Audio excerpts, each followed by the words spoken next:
Повеќе дворови во Блешево, Чифлик, Мојанци и Подлозите од вчера пливаат во вода, а поплавени се и визби, подруми и помошни простории. Населението се обидува со чистење на вадите и цевоводите да се спаси од поплавите, меѓутоа сето тоа не оди така лесно. Овој Облешевец со Сајла се обидува да ја пробие од водната цевка од неговиот двор, меѓутоа безуспешно. Беше вадичка да си иде. И таа отпадната вода да си иде, а не да иде у канализацијата. Они се сфрлат у канализацијата, собира се вода, собира и сега нема двор. Никој ништо не презима.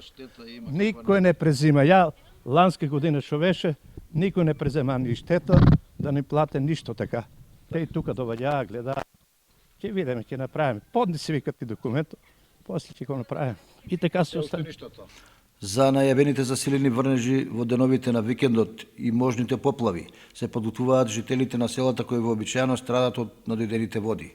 Се копаат одводни канали и вади, а се празнат и подрумите и помошните објекти со цел да се спаси тоа што е вредно и неопходно.